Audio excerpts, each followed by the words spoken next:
Alors, j'ai dit hier que, me semble-t-il, nous avons affaire à de tout autre type de vision. Je n'ai pas trouvé, pour ma part, mais peut-être me contredirez-vous, d'exemples aussi extrêmes de mystiques hommes qui vivent avec l'intensité des femmes la passion du Christ et l'union mystique avec le Christ. Il me semble que ce qui caractérise la mystique visionnaire des hommes, d'abord c'est que les visions sont plus rares, mais surtout que leurs visions s'apparentent davantage, me semble-t-il, à des apparitions, à des visitations, avec lesquelles ils semblent entretenir une certaine familiarité, et je vous en donnerai quelques exemples, rapidement. Nous avons d'abord affaire à un cas que représente très bien le fameux Saint Antoine. Saint Antoine, qui a vécu de 251 à 356, et que l'iconographie nous représente luttant contre des tentations démoniaques. Voilà une image, par exemple, de Martin Schongauer, qui était un précurseur de Dürer, la tentation de Saint Antoine, qui est une des représentations parmi d'autres de cette scène qui est devenue emblématique, où l'on voit le saint essayer de s'arracher à cette espèce de magma que constituent autour de lui les démons qui l'assaillent. J'en ai choisi une autre image résolument moderne, à savoir un Dali qui nous représente le saint brandissant la croix contre ces créatures monstrueuses, etc., qui sont d'ailleurs moins nettement féminines, c'est curieux, moins clairement féminines que ça n'est le cas dans l'iconographie la plus classique.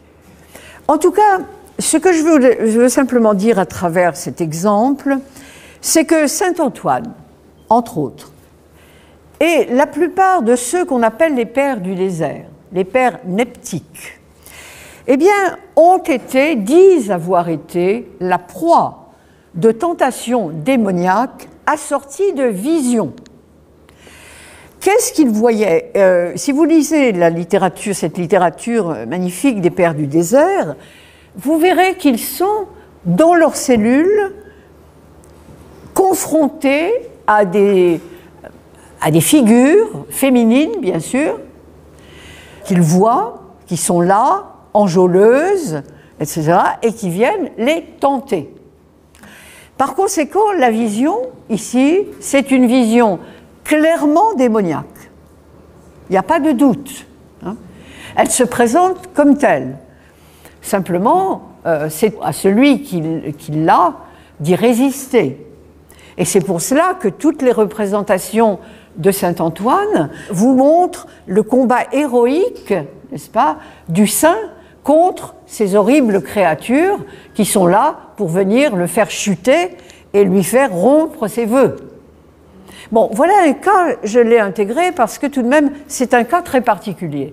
Un cas très particulier en ce sens que ces formes lubriques, alors l'imagination des peintres s'en est donnée à cœur joie, hein. C'est à qui fera plus lubrique que l'autre. Dali n'est pas de ce point de vue-là, mais bon, il y a des raisons sans doute psychologiques chez Dali. Les créatures ne sont pas tellement féminines, hein, c'est ça. Mais bon, en tout cas, chez la plupart des peintres, les créatures sont d'une féminité obscène.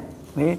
Et elles viennent là narguer ce pauvre malheureux qui leur résiste. Alors voilà un cas de vision, n'est-ce pas, qui tranche avec celui des autres. Alors en termes évidemment psychologiques, eh bien en termes freudiens, on dirait que ce que le saint voit, ça n'est jamais que la projection de ses désirs inconscients, bien sûr, c'est l'interprétation classique. Et en termes jungiens, je crois qu'on pourrait dire que ce que le saint pense voir, c'est la projection de son anima sous sa forme démoniaque, en tout cas sous sa forme sombre, puisque dans la psychologie jungienne, l'anima ou l'animus ont deux visages.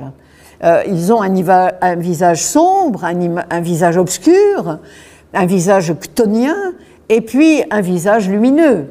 Donc, les tentations de saint Antoine, ça peut être, on pourrait dire en termes jungiens, c'est une projection de son anima et de cette face obscure de l'anima, telle qu'on la retrouve d'ailleurs dans des rêves aujourd'hui chez des patients, etc.